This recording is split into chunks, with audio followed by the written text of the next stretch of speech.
Hello viewers, welcome to Deeps Mathematics 23. So இந்த வீடியோவில் நம்மளோட டிஎன்பிஎஸ்சி குரூப் 4 இருக்கட்டும் குரூப் 2 இருக்கட்டும் யூனிட் 5ல் இருக்கக்கூடிய இந்தியன் எக்கானமி இந்திய பொருளாதாரம் தலைப்பு இருக்கு இல்லைங்களா. ஸோ அதுக்கான வகுப்புகள் தான் நம்ம பார்க்க போகிறோம். ஸோ கம்ப்ளீட்டாக நம்மளோட ஹேண்ட் ரிட்டன் பிடிஎஃப்ல என்ன இருக்கோ அதை நாங்கள் உங்களுக்கு எக்ஸ்பிளைன் பண்ண போகிறோம். ஓகேவா. ஸோ இது கம்ப்ளீட்டாக வந்து 6ஆம் வகுப்புலேருந்து 12ஆம் வகுப்பு வரைக்கும் நம்ம வந்து கம்பைல் பண்ணி கொடுத்துருக்கோம். சிலபஸ் வைஸ் வந்து இருக்கும். சரிங்களா. ஸோ இதில் முதல் தலைப்பாக இன்றைக்கி நம்ம எதை படிக்க போகிறோம்னா இந்திய பொருளாதாரத்தின் இயல்புகள். ரொம்பவே ஈஸியாக பார்க்கலாம். Nature of Indian economy. சரிங்களா. இப்போது பொருளாதாரம் அப்படிங்கிறது என்னன்னு பார்த்தீங்கன்னா தனிநபர் வளர்ச்சியுடனும் அந்நாட்டின் வளர்ச்சியுடனும் தொடர்புடையது. சரிங்களா.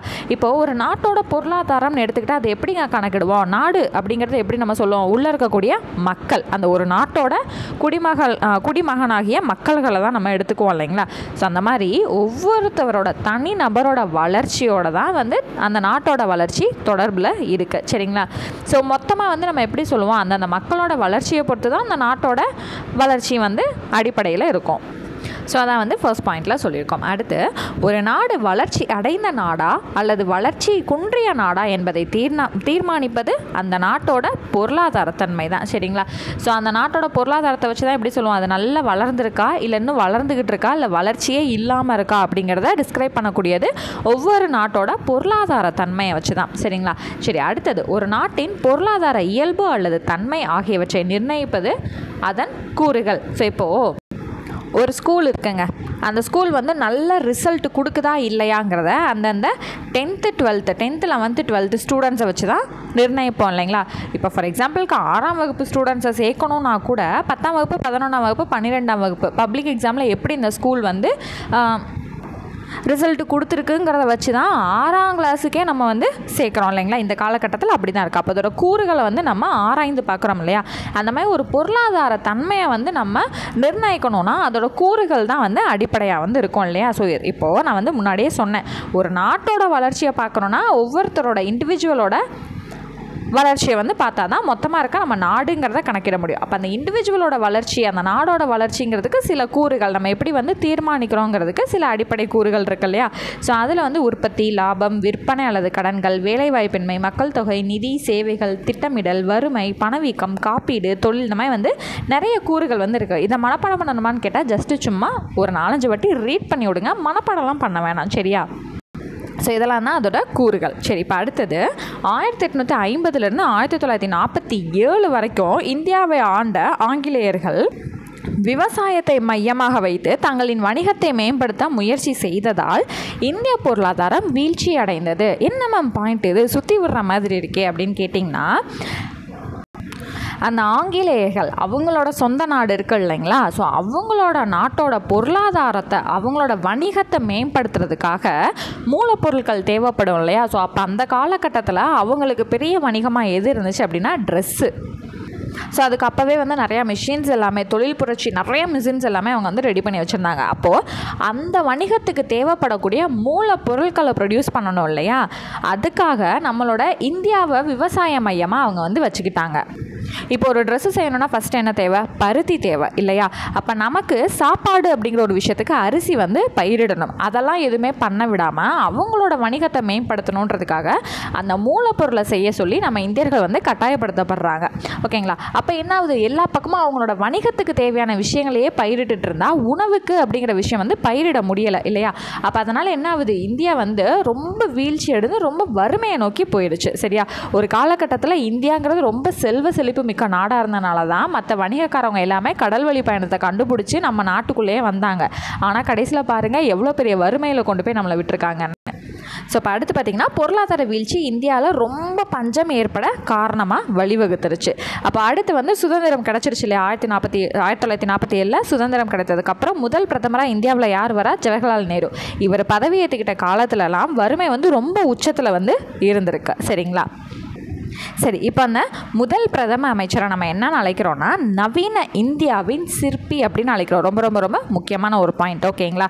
ஸோ இவர் வந்து பார்த்திங்கன்னா முதலாளித்துவத்துக்கு எதிராக வந்து இருக்கார். இப்போ நம்ம நாடு ரொம்பவே வந்து வறுமையில் இருக்குது. தொழில்மயமாக்கணும் நம்ம. ஸோ அந்த மாதிரி ஆகும்போது தான் பொருளாதாரத்தோட மேம்பாடு வந்து நமக்கு அதிகரிக்கும். அப்போ நம்ம நாட்டை வந்து எந்த வழியில் செயல்படுத்தலாம் அப்படின்னு சொல்லிட்டு நம்மளோட பிரைம் மினிஸ்டர் வந்து யோசிச்சாகணும் இல்லையா. அப்போ முதலாளித்துவம் அப்படின்னு பார்க்கும்போது வேண்டாம் அப்படிங்கிறாரு, அதுக்கு எதிரானவன் நான் அப்படிங்கிறாரு. ஏன்னா சுரண்டலுக்கு வழிவகுக்கும். முதலாளித்துவம் அப்படின்னாலே சுரண்டலுக்கு தான் வந்து வழிவகுக்கும். அதே சமயம் பொது உடைமையாகவும் மொத்தமாக நம்ம விட்டோம்னாலும் அது வந்து பார்த்திங்க அப்படின்னா அடக்குமுறையை தான் வந்து அதிகமாக வந்து தோற்றுவிக்கும். அதனால் ரெண்டையும் சேர்த்து முதலாளித்துவமும் இருக்கணும், பொது உடைமையும் இருக்கணும், ரெண்டையுமே சேர்த்து வைப்போம், கலந்து வைப்போம் அப்படின்னு சொல்லிட்டு கலப்பு பொருளாதாரத்தை வந்து அவர் உருவாக்குறாரு. அப்போ யார் உருவாக்குறா? நேரு வந்து உருவாக்குறாரு. அப்போ கலப்பு பொருளாதார கொள்கையின் தந்தை வந்து யாருங்க? நேரு. ஓகேங்களா, இதுவும் ரொம்ப ரொம்ப இம்பார்ட்டண்ட்டானது. நவீன இந்தியாவின் சிற்பிங்கிறவரும் நேரு தான், கலப்பு பொருளாதார கொள்கையின் தந்தைங்கிறதும் நேரு தான். சரிங்களா. அப்போ அடுத்தது 1938 தேசிய திட்டக்குழுவை வந்து யார் உருவாக்குறா? நேரு வந்து உருவாக்குறாரு. ஸோ இது ஆங்கிலத்தில் நேஷ்னல் பிளானிங் கமிட்டி அப்படிங்கிறத நம்ம சொல்கிறோம். ஸோ இவங்க வந்து இவங்களோட வேலைப்பாடுகள் என்னங்கிறத அடுத்து நம்ம பார்க்கலாம். ஓகேங்களா. ஸோ இப்போ வந்து தேசிய திட்டக்குழுவை உருவாக்கினவர் நேரு. அதை எப்போ உருவாக்கியிருக்காரு? 1938 உருவாக்கியிருக்காரு. இது இங்கிலீஷில் நேம் வந்து நேஷ்னல் பிளானிங் கமிட்டி அப்படின்னு வந்து நம்ம அழைக்கிறோம். சரி, அடுத்தது 1943 8 தொழில் அதிபர்கள் சேர்ந்து இந்திய பொருளாதார வளர்ச்சிக்கான திட்டத்தை வந்து என்ன படுத்துகிறாங்க? முன்னெடுக்கிறாங்க. ஸோ இது வந்து என்னன்னு சொல்லப்படுதுன்னா பம்பாய் திட்டம், பாம்பே பிளான் அப்படின்னு வந்து சொல்லப்படுது. மொத்தம் எத்தனை தொழில் அதிபர்கள்? 8 பேர். சரிங்களா.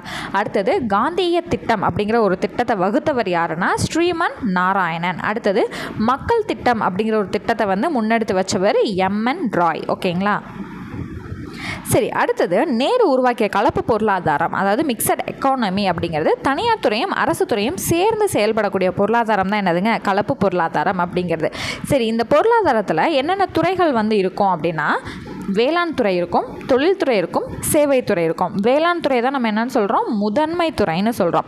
தொழில்துறை வந்து 2ஆம் துறைன்னு சொல்கிறோம். 3ஆம் துறை வந்து சேவைத்துறை. சரிங்களா. இப்போ மூலப்பொருட்கள் வந்து நம்ம உருவாக்கப்படுவோம் இல்லைங்களா. ஸோ மூலப்பொருட்கள் உருவாக்கப்படுவது தான் என்னது? வேளாண் துறை. அந்த மூலப்பொருட்களை எடுத்துகிட்டு போய் ஒரு ஃபேக்ட்ரியில் கொடுத்து அதை உபயோகப்படுத்தக்கூடிய பொருளாக மாற்றுறது தான் இந்த தொழில்துறை. சேவைத்துறைங்கிறது நமக்கே தெரியும். இந்த டிரான்ஸ்போர்ட்டு, பஸ்ஸு, அதுக்கப்புறம் வந்து பார்த்திங்கன்னா பேங்க்கு, இந்த மாதிரி விஷயங்கள் எல்லாமே என்னது? சேவைத்துறை. ஸோ நம்மளோட நாட்டில் அதிகமான பங்களிப்பு எதில் வந்து இருக்குன்னா இந்த சேவைத்துறையில் தான் வந்து இருக்கு. சரிங்களா. சரி, அடுத்து அப்போ இந்த விவசாயம்ங்கிறது என்னதுங்க? அதுதானங்க மூலப்பொருளே கொடுக்குது. அப்படின்னா இந்தியாவின் முதுகெலும்பே என்னது தான்? விவசாயம் தான். சரியா. அடுத்தது நம்மளோட இந்திய பொருளாதாரம் எப்படிங்க இருக்குது? வளரும் பொருளாதாரம், டெவலப்பிங் கண்ட்ரி. சரி, அடுத்தது இந்திய பொருளாதாரம் உலகத்தில் 4வது இடத்துல இருக்கு. சரிங்களா. அடுத்தது 1991 பொருளாதார சீர்திருத்தம் வந்து நடைபெறுது. அந்த பொருளாதார சீர்திருத்தத்தின் தந்தைன்னு அழைக்கப்படக்கூடியவர் வந்து யாருன்னா ராஜீவ் காந்தி. ஓகேங்களா. ஸோ ரொம்ப இம்பார்ட்டண்ட்டான பாயிண்ட். அடுத்தது பிரதமர் ராஜீவ் காந்தி அமைச்சரவையில் ஒரு நிதியமைச்சர் இருக்கார். யாருன்னா நரசிம்மராவ். ஸோ அவர் வந்து என்ன பண்ணுறாருனா பொருளாதார சீர்திருத்த கொள்கையை இந்தியாவில் அறிமுகப்படுத்துறதுக்கு ஒரு முக்கியமான காரணமாக இருக்கார். அப்போ இவர் தான் நாங்கள் சொல்லணும் அப்படின்னா யார் அதை இவர் வந்து ஐடியா கொடுக்குறாரு, அதை வந்து செயல்படுத்தியவர் யார்? ராஜீவ் காந்தி. ஓகேங்களா. அப்போது பொருளாதார சீர்திருத்தத்தின் தந்தைன்னு யார் அழைக்கப்படுறா? ராஜீவ் காந்தி. அவ்வளோதான். அடுத்தது புதிய பொருளாதார கொள்கை அவங்க வந்து இன்ட்ரடியூஸ் பண்ணிட்டாங்க. அப்போ அதில் என்ன இன்ட்ரடியூஸ் பண்ணியிருக்காங்கிறத நம்ம தெரிஞ்சுக்கணும் இல்லைங்களா. தாராளமயம், உலகமயம், தனியார் மயம் அப்படின்னு வந்து இன்ட்ரடியூஸ் பண்ணுறாங்க. இதுக்கு முன்னாடி என்ன பார்த்தோம்? இந்திய பொருளாதாரம் வளரும் பொருளாதாரமாக இருந்துச்சு இல்லையா. ஸோ இதுக்கடுத்து இந்திய பொருளாதாரம் எப்படி மாறுது அப்படின்னா வளரும் பொருளாதாரத்தில் இருந்து எழுச்சியுறும் பொருளாதாரமாக மாறுது. எமர்ஜிங் எக்கானமி அப்படின்னு சொல்லி மாறுது. சரியா.